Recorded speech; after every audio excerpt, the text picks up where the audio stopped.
And I really wanted to provide an important resource for kids like that. And also just a fun story to show them that, look, you can be a saint and be a scientist.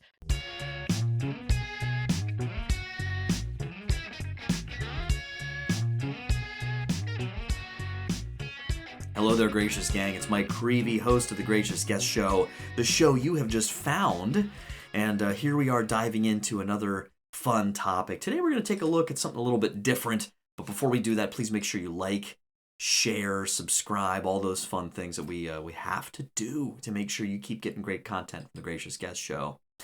I am delighted today to be rejoined yet again by my good friend Thomas Salerno. Thomas and I have done a bunch of shows before. We've had some collaborations, spent us a good amount of time also collaborating on the Secrets of Star Wars over on SQPN, and just love to have these conversations of faith, culture, reason and faith, science and faith. That's going to come up here today. That's something that we've talked about quite a bit before. And Thomas has recently published, I'm excited to share. Oh, where did I just put it? Here, it's behind this book over here. Sorry. This wonderful book, The Riddle of the Tungstones, put out by Word on Fire Votive. You can see that there. It's a really awesome little volume. It just looks cool. It feels cool too. The cover is a little bit different. You know, it's got this kind of rough feel to some of it, which I think actually has to do with some of the content that I don't want to give away just yet, but I think it relates to the central thing here that Tungstones has to do with. And anyway, you can find out what I mean by getting a copy of it. I've got everything linked below. And this is, well, the title is The Riddle of the Tungstones, How Blessed Nicolas Steno Uncovered the Hidden History of the Earth. Steno, otherwise known as Niels Stensen or Steensen, was a Danish scientist who became a priest and ultimately a bishop. He's a beatified, recognized as a beatified in the Catholic Church, so Blessed Nicolas Steno. And you may have heard of him in a science class at some point in passing. And it turns out that he was interested in a lot of different fields of study and made great advances in many of them. Thomas wanted to reflect on that and produce a work that honored Nicolas Steno, who has featured very prominently in Thomas's own development and his own life and his own faith and his own work. And so he put together this awesome little overview of Blessed Nicholas's life. There's just really great illustrations throughout it, really cool little word studies and stuff. So definitely get a copy of this. Now we're going to jump to my interview with Thomas, where he unpacks the background here and share some really cool highlights that I think you'll really enjoy. So thanks so much for tuning in. Check this out. Thomas Salerno's back. I think it is like the 50th time that, I'm just kidding. Maybe 5th, something like that. I think it might be 5th. It might actually be, yeah. So welcome back. Yeah, I think you might be, that probably makes you the most recurring guest, actually, now that I think about it. I'll have to go back and check the stats. So I think so, yeah. But it's always a pleasure, Mike, really. And today I'm more pleased than ever to talk to you about our subject.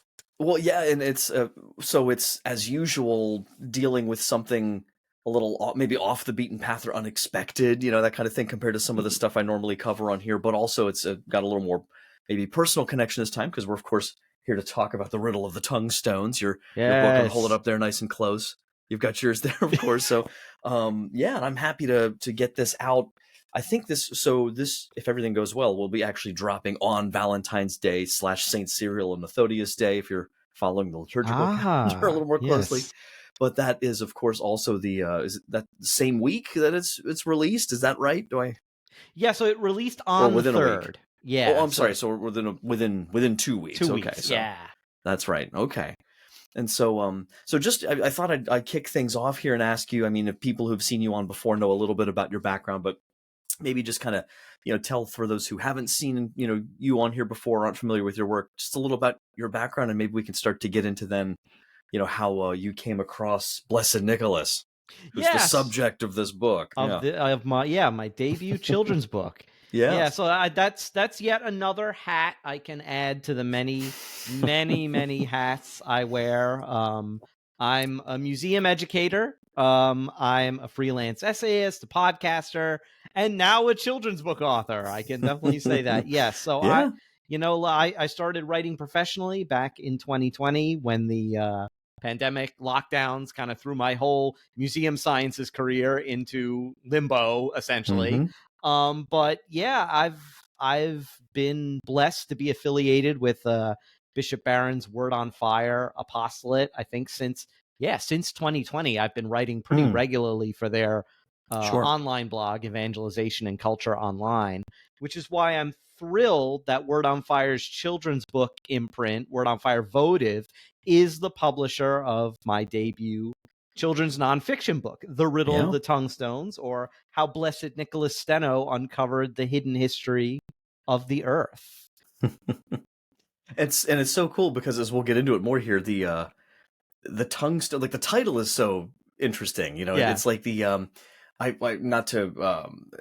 was trying to think of the phrase. Like it almost has like a it kind of downplays it if I say clickbait, because that's such a, you know what I mean? Like that's a, but you know, but like the intriguing sort of, like, you see a title like that and you're like, okay, I'm sorry, I have to stop what I'm doing and what is this, you know? Right. Yeah. I was thinking like Indiana Jones, those like, you know, titles based around some strange thing. And you're like, what is that? You know, you're like, this is not something I was expecting, or, you know, and so, so you told me a little bit, I mean, before this project, maybe you were already working on it, but certainly before it was an announced, you know, sort of thing, you had mentioned in our previous discussions, and I think it was probably in the discussion we talked about dinosaurs, is I'm guessing where it would have come up. But why don't you tell us just a little bit about like your own sort of awareness of Blessed Nicholas, and kind of how he crossed your path, and you know, where in terms of this intersection of your kind of professional interests and those kinds of things, and also your faith. Yes, I first became aware of Nicolas Steno, I think it must have been very early college. So I was probably 18 or 19. And I started to see his name crop up in the introductory geology textbooks that I was using for a lot of my classes. And then lo and behold, I happened to be reading a different book about church history, and they had a chapter on the church and science. And I think that there were at least several pages devoted to Nicolas Steno's story. And that's when I became aware that not only was he essentially the first geologist, like literally laying the groundwork for the geosciences as we know them today, he was also a convert to the Catholic faith, a priest, a missionary, and eventually a bishop of the Catholic Church, and who is currently, in the running for sainthood. He's currently blessed, meaning that we can be pretty confident that he is in heaven, because a blessed is usually a miracle has been documented through their intercession. Sure. So he's not officially on the calendar, not canonized yet, but he's essentially a saint. So to have kind of a patron saint of paleontology really blew me away, when my plans at that time in early college were to go into that field myself. Sure. And study fossils and work in museum collections and stuff like that. So he's kind of been one of my personal patron saints for a long time. Well, and if you just, the casual observer, someone Googling him, because is it now, sometimes they'll show up as Niels. Is it Stensen or Steensen? I've seen both. It's both. Danish I've can heard be tricky. Both. Yeah, exactly. Yeah, he was born Niels Stensen because Stensen, okay. he is or Stensen. Yeah, you're right. Google can't seem to decide on how it's spelled either. So, but yeah, Nicolas Steno is the kind of Italianization of his name, because he moved from Denmark to Italy, where he was essentially one of the court scientists of the famous Medici family. Sure. And this is so he's from Copenhagen, correct? 1638, right. I think it says here. Yes, I've got some of the stats in the background, and I feel like it's one of those names when I started reading through your book, and you mentioned some of his background, the name, the different name, the Danish name jumps out at me, and as something I was like, I think I remember that. Vaguely from like high school, or it was in some textbook somewhere, but I think they left out the part about how he was a bishop. I know, and that was part of the reason I wrote the book, like for a couple of reasons. One, even in Catholic circles, he's not really well known. I tell people about him, and the usual response is kind of a blank stare, like, who? Blessed who? Never heard of him. And then he's not as well known as, say, Grigor Mendel. the father of genetics, or even now, Georges Lemaitre. Georges Lemaitre, I was going to say, he's getting more known, and I'm hoping that this book can kind of put Nicolas Steno on the map. There is a book that was a huge source for me, The Seashell on the Mountaintop, which is the only full-length biography of Steno I'm aware of in English, but it's kind of hard to find right now. It's on Amazon, sort of. It's one of those like an eBay book. Yeah, I feel like I've done a lot more of that lately. Oh yes, especially as I start researching more of these figures to potentially do a follow-up to Riddle of the Tungstones. eBay and archive.org have been my friends in research purposes. Well, and what's neat is you search them. Like, so if you do a Google search on Thomas More, or you do a Google search on Mary Magdalene, or a Google search, like different saints that you're going to search, obviously it wouldn't be a surprise of the way that Google works that you're going to see it kind of highlighting maybe particular websites that relate to that person's interests, that person's particular character and flavor.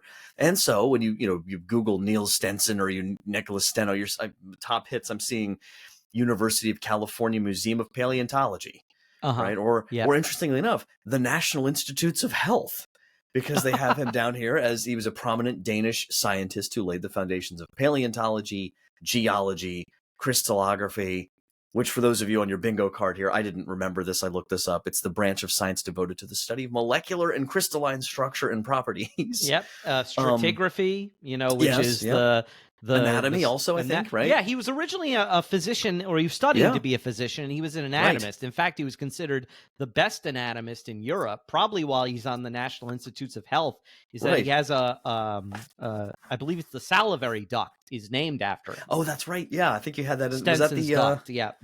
Was that the one? I don't want to give too much away here, but and by the way, I should mention the artwork is just outstanding. And is that so? Dylan Wheelock did how did that collaboration go? Did you tell him what you're looking for? I'm just curious about that. If we can, it's interesting because on that. I actually had very little input into the art style except approving it. I trusted. It fits perfectly. It has that scientific anatomical kind of flavor to it. Yeah. Okay. So my editor is Haley Stewart, the incomparable Haley Stewart at Word on Fire Votive, and she pitched this idea to me of doing the illustrations as kind of a scientific sketchbook. And I was immediately like, that's what I want. Right. Yes. I grasped onto that. And it almost reminds me of if you've seen like Leonardo da Vinci's sketchbook. Yeah, I was gonna. Yep. It reminds me of that. Yeah. Can I show one? Is that permitted? Yeah. Oh yeah, sure. Yeah. Give Dylan the shout out. So because that made me think of it. This is the Steno's duct in a sheep head. Kind of thing, which is so cool right there. Yes, because he dissected a sheep head, discovering this salivary gland, which nobody had really, they had mistaken it for something else. And he's like, no, I think this is responsible. This is where saliva comes from. Right. And so he had other discoveries under his belt. He was a very well-known scientist in Europe before he started looking into geology. And the reason he looks into geology at all is because of his anatomical work. Because as the court scientist of the Medicis, he would often be brought interesting specimens because the Duke, Ferdinando, was kind of a natural history buff. Mm-hmm. And so he was brought a great white shark, and he gave it to Steno to dissect. And essentially the head, and when Steno is looking inside this thing's maw and he's examining the teeth, he's like, you know what? These look an awful lot like those odd rocks that people pull out of the ground and call tungstones. I wonder if tungstones are sharks' teeth that have turned to rocks somehow. And he starts investigating this question. I mean, is that the glossopetrae? I think. Yeah, glossopetrae, tungstone. It's Greek. Yeah, that's because it's right, like polyglot, like someone who speaks many tongues. That same. The root, idea was even that they were the tongues of serpents. Okay. Because they were sharp, and the idea was. In fact, a lot of them came from the island of Malta. And Okay. a lot of Wow. the it was a local I have legend. some Maltese ancestry. I didn't even know. That's kind of cool. Yeah, and the actual local legend was that I believe it's when St. Paul is shipwrecked on Malta and he's bitten by a snake, but he doesn't die. He's cured. That the snake was cursed and turned to stone.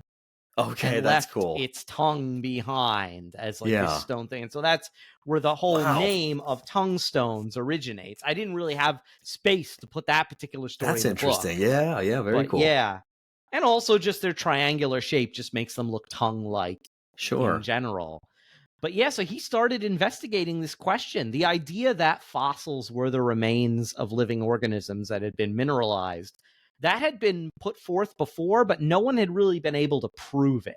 Right. And Steno's and it's a, it makes you scratch your head when you're finding things like that, or seashell, like that's a seashell and it's in the rock at on a mountaintop. What? So it raises a lot of questions, obviously, and they're starting to really dig in at this time.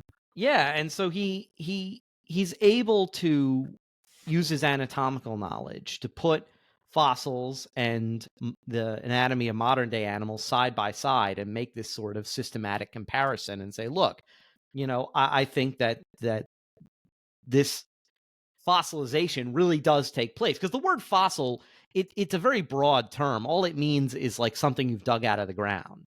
But it's come to mean now the remains of living organisms. But that opened up another question for Steno, because he's like, okay, if these are the petrified remains of living organisms, how did they get there? And so then he starts to uncover the hidden history of the Earth, that the idea that was current at the time was that the Earth was largely static since the creation.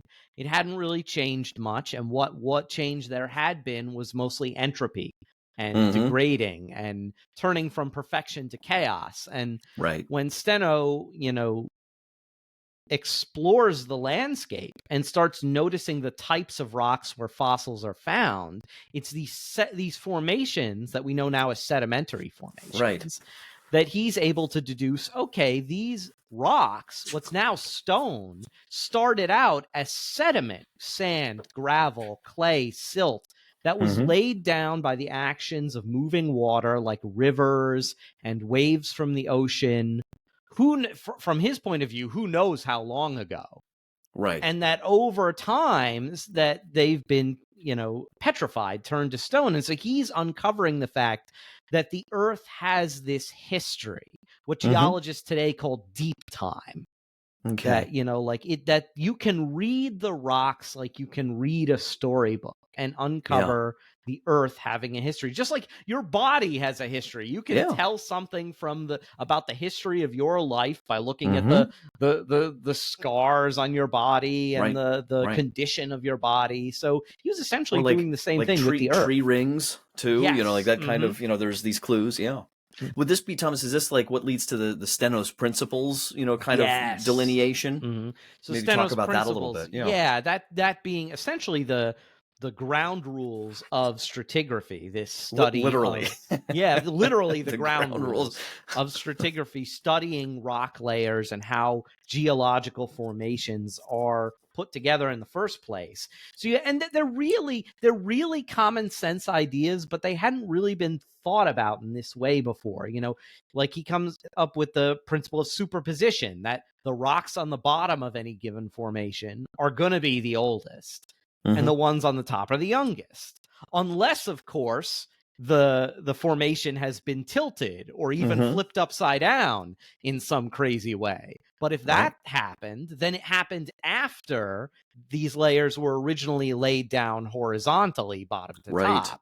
So you have original horizontality, and then you have lateral continuity, which if there's been some erosion, creating a valley, or if some other intrusion of, say, magma or some other substance has interrupted the rock layers, that they were originally continuous layers. And so, like I said, it's simple geometry, it's common sense principles, but no one had really thought to apply them to the Earth before, to the Earth's crust, Well, this is just because, the list of these interests of his, and you had mentioned this before we started recording, the importance of, I was sharing, about not to get too specific, but basically sharing about the challenges that come up sometimes, with students where, they're like, I'm good at this, but not at this. And the kind of, we could do a whole show just on those issues within kind of more modern progressive education. But we maybe talk a little bit about that, like his journey of, not limiting himself to just, well,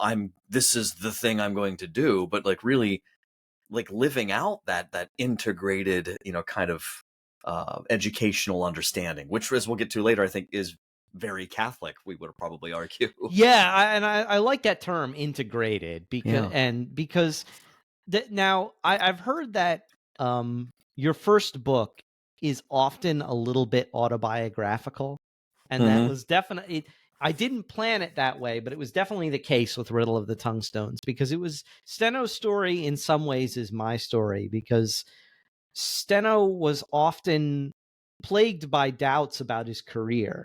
He started out, wanting to be a physician, studying to be a doctor. He kind of drops that, becomes more of an anatomist. So he's not dealing with patients. He's teaching future doctors and other future scientists about the human body and animal bodies. But then he has all these other interests, including, crystals, rocks, minerals, the tungstones.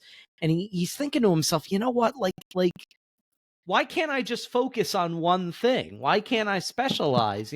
Why he was worried that all of his disparate, eclectic interests would hurt his career. And we see that a lot today, especially in secondary education and funneling kids into college and stuff. And I experienced this myself, where it's really the implicit message is you either focus on one, very hyper specialized subset of a subject, or you're not going to succeed as an academic. And I just feel there's no room for academic omnivores. There's no room for polymaths anymore in our kind of hyper STEM, hyper specialized educational model. And one of my messages to kids is that if you have that kind of roving, scanning mind, you don't need to be afraid of it. God created you that way. It's a gift. It's a gift from God. And you are blessed with this insatiable curiosity that you should use to glorify God, because Steno certainly did. And that's, well, and you had said this is on page 12. I actually wrote down above it, I wrote Providence, like question mark. But you said here, this is on page 12, as a student, Steno often worried that his inability to stick with a single academic subject would hurt his career. But, and I love this point, like, again, as it turned out later, and we don't always know that, right? We'll never know that until later. But it turned out later that his curious, wandering mind was the secret to his success. Yeah. That it's that sometimes the very thing that we think is our maybe not greatest weakness, but maybe even to that, like this weakness, this area, that becomes the thing that in retrospect was exactly, if we had that faith, and he's patient, God's patient with us. Yeah. And that includes Steno's, because this whole, just to ask you here, at this phase, like, so he's really kind of laying the groundwork for a lot of, again, pun. For this sort of stuff. What's the timeline here again? And, for our listeners, and viewers, how does this start to kind of get him into this Catholic sort of environment, this Catholic ambit? Because I'm assuming, well, I've read this too, but it had something to do with his entry into Italy, no doubt. Yeah, so this is in the 1660s. And literally around the same time he's doing this investigation into the tungstones, he starts to be brought more into the orbit of the Catholic Church. Obviously he's a Protestant living in Italy, surrounded by Catholics, working for Catholics. This is just after the 30 Years' War, I think, right? Isn't that like 18 to 48 or something? Yeah, so he's right in the wake of that. This is in the wake of the Reformation and the 30 Years' War. He had been brought up with all of these prejudices about Catholics that were really dispelled upon meeting them as people, that kind of encounter. And the fact that he, as a Protestant, is welcomed in the most Catholic country in Europe, Italy. And he witnesses on the Feast of Corpus Christi a Eucharistic procession. which has a profound effect on him. It sort of sparks, again, it's one of those aha moments that sparks his curiosity, like with the great white shark and the tungstones. Right. He basically says to himself, either this is superstitious nonsense or that bread is the very Son of God, Wow. And so and like all of his interests, he dives in full force. He starts devouring all information he can find from the scriptures, which he reads in their original languages, the church fathers. He just like he compared the tungstones and shark's teeth, he starts systematically comparing Catholic and Protestant doctrines side by side with the scriptures and the teachings of the early church. And it just leads him to this realization that like maybe there's something to Catholicism, but he reaches a limit because he tries to, he's trying to reason his way to an answer. And eventually he just kind of, like Indiana Jones, has to make that leap of faith, right? Right. He needs to make that leap of faith, and he's not ready. He's wrestling. He's like, should I stay a Lutheran or should I become Catholic? And he's kind of decided, well, maybe it's safer to just stay as I am. But then he has on All Souls Day this spiritual experience where, as he's thinking over these issues and he's going to a friend's house to sort of speak about these issues and unburden himself, he's not really thinking about where he's going. He's about to take a wrong turn down the street, and an acquaintance calls to him out a window and says, "Sir, don't go the way you were about to go. Go to the other side." And he takes this seemingly mundane moment as the providential voice of God. He feels as if God was directly speaking to him in that moment. And he realized, yes, I should take that leap. I should move to the other side, become Catholic. He falls on his knees in the middle of the road and says, "Lord, you have broken my chains asunder." And he decides to become Catholic and discovers he has a vocation to the priesthood. That's... if I'm remembering this right, I think it's called Mercy Hospital or something about mercy. It was either the road or the name of the hospital. Scott Hahn, I heard in a talk years ago at a conference, he was telling this story about how he was somehow lost, like, and I think he's from the Pittsburgh area originally, but he was a little mixed up and didn't have GPS, whatever. And he's trying to get to the hospital, which is either called Mercy Hospital or it's on Mercy Street, something like that. And he asks for directions, and the guy he asks for directions based on where he's just happens to be at in the city, seemingly randomly. The guy says, he points and he says, "Turn down pride and you'll find mercy." was the actual... That's brilliant. And Scott's like, okay. Yes, I got it, Lord. Sometimes and God I know has where to I'm spell going. it out for us, So that, he really does sometimes. And so, of course, like the skeptic can just dismiss that. They can dismiss, Blessed Nicholas's story. Yeah, oh, well, that's not... But what's so funny is it's like, isn't that a whole commentary on meaning, right? Like, oh, it's just this. It's like, well, no, you are making a sort of decision right now to kind of yourself limit this event to this meaning. Well, how do you know? Like, how do you... that's what it means? Well, right. Maybe this goes not, back to our first discussion about Ray Bradbury and about finding the meaning in the extremely mundane, right? Where he's able to write one of the a short story that affected me deeply about tennis shoes. Right. Because he finds this profound meaning in a child getting a new pair of tennis shoes. Right. That there's something profound, there's something moving about that, that just means joy, means summer, so like, and of course, like the skeptics say, oh, we impute this meaning onto stuff, and it's like, how do you know that we're just not perceiving the real meaning that's there? It's like, so what's the one? I couldn't find the title for it now. I just read one recently, the one where the guy goes to Mars because that's where, like, we're at a phase where they're sending everybody who has this particular incurable disease to Mars to just die quietly there. And a young guy with the disease arrives one day, and the main character goes to visit him, and the guy can conjure up, like, he has that ability to conjure up whatever image you want, and it becomes like real, almost like a VR thing. You know that one? That's awfully familiar. I'm pretty sure I've read that one. The first guy, the main character, gets so obsessed with like wanting to have this guy close to him so he can conjure up whatever he wants all the time, and he doesn't want the other guys to get to him. And it leads to this fight, and then the guy that can do the conjuring ends up getting killed. Yes. And this is in the Chronicles? It's in a short. I have the short story collection, the big huge one. I forget where that is. It's Martian Chronicles. It should be in Martian Chronicles, but I just love that sort of like that's an example of where the idea of like, something as simple as Jesus's message, right? That if you try to cling to your life, you'll lose it. Because the message of it is that the guy could have done. He could have been everything to everybody. He didn't need to be grasped. But then when they grasp him, he gets taken away forever. And I could write a whole book just on the Christian themes in Bradbury's work, and I think maybe one day I will. It's going to take me forever. But what's funny is that integrated idea that we talked about earlier, like because that just randomly came to me. You mentioned Bradbury, then that story comes to mind because I just read it, and back to Steno. To me, that's again another reinforcement of this idea that isn't it.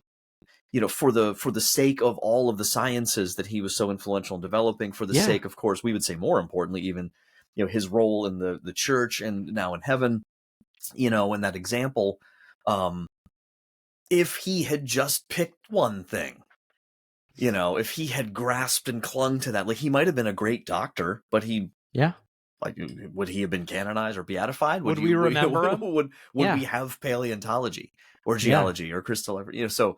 Yeah, that's a cool connection. Oh yeah, definitely. And I really think that his life really shows forth, that providential, merciful hand of God just leading him and through, because Steno cooperates with grace in his just ardent pursuit of the truth wherever he finds it. Yeah. And it's that pursuit of the truth that allows him to follow God's will, even when he doesn't know that's what he's doing. Right. Absolutely. So that's why he's been, such a hero to me. My life has taken so many twists and turns, and so did his. And so, like I said, that's why, the book is sort of semi-autobiographical in that sense. Right. That, and I just felt like there are so many kids today, and I did as a teenager, struggling with these questions of science and faith. And how are they integrated? Can we as Catholics lead, if we are a Catholic scientist, like how are we integrating that into our life, and it was definitely something I struggled with. Yeah. I was going to ask you, like, let's, I'm glad you brought that up because we have a couple minutes left here. And I thought that'd be a good kind of thing to sort of build up to, just to wet people's whistle, of course, to go out and get the book first and foremost, but to maybe kind of, conclude here for the last couple minutes with, just some, what that's meant for you a little bit more, and that the importance of faith and reason, because you cover that, I think, really nicely. It really builds up to that very organically in the book. And you're clearly, it's funny. I happened to be using this as my my bookmark. I love John those. Paul II bookmark, which of course is from Word on Fire. Yeah. But then and I thought that was providential because when you're talking about that, the faith and reason as the two wings, Fides et Ratio. So maybe just how's that been in your experience? And what are you hoping to really get across? A little bit more on that, maybe in terms of the book, for that importance of faith and reason working in tandem. Yeah. So my goal was to write the book I needed as like a 10 or 12-year-old.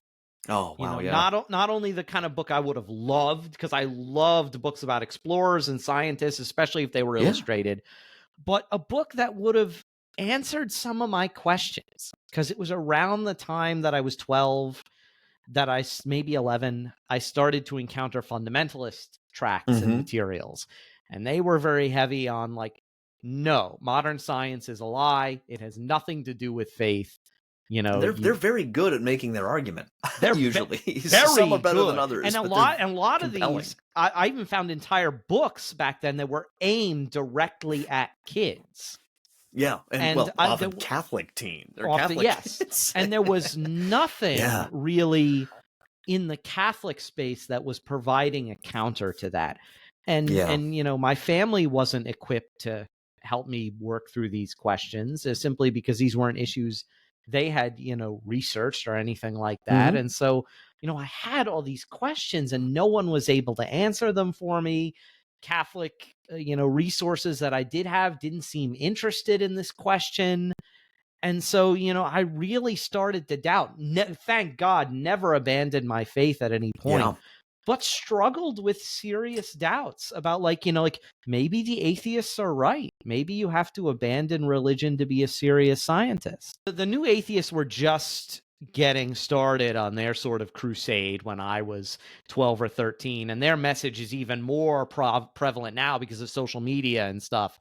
And I just, these questions can be very difficult and painful for an intellectually curious child who's also devout and growing up in a devout household to, wrestle with. And I really wanted to provide an important resource for kids like that. And also just a fun story to show them that, look, you can be a saint and be a scientist and be a and not just any scientist. A groundbreaking scientist. Yeah. In a lot of areas. Yeah. So that is so great. There's I've so many more questions about, again, additional projects and stuff. So you don't have to give anything away. But if you had to pick one thing, just to kind of in closing here to kind of, like I said, wet people's whistle, or what do you have next in the pipeline you're kind of excited about? Well, I just started work on what I hope will be the follow-up to Riddle of the Tungstones. I'm hoping if this book does well, they will sign me up for what's essentially a sequel. And I'm looking at exploring more Catholic scientists, and especially ones that are kind of in my fields of interest, geology and paleontology and anthropology.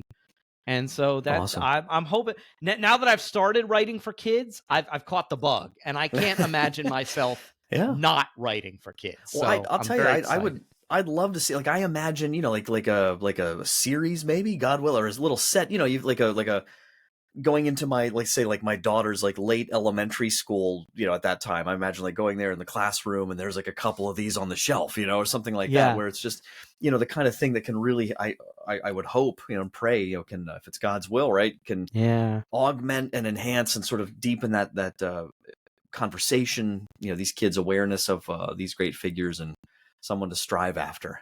So, I imagine like a few of them maybe like in a slipcase. Wouldn't that be great?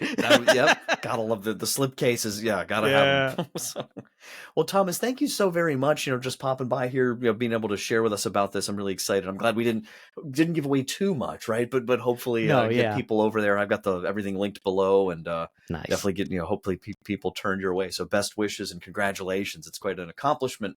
So yes, it's been an amazing journey, and I can't wait to see where it goes next. And thanks for having me on. Mike. It's been a blast. Anytime. Always. Well, we'll have number 6 will be eventually here soon too. So all right, hey, we'll see you later. God bless. God bless. Informative, insightful, inspiring. As usual, it's always a great delight to talk to Thomas. So as I said before, as we said a couple times in the interview, please get yourself a copy. You will not regret it. This is just an awesome volume, especially if you have a young person around. If you got a son or daughter, grandson, granddaughter, niece, nephew, those kind of middle grade kiddos will really appreciate this, I think, and really give them a great person to learn about and to hopefully emulate in their own lives. So thank you all for stopping by the Gracious Guest Show. I'm your host, Mike Creavey. Until next time, don't forget to wonder. Take care.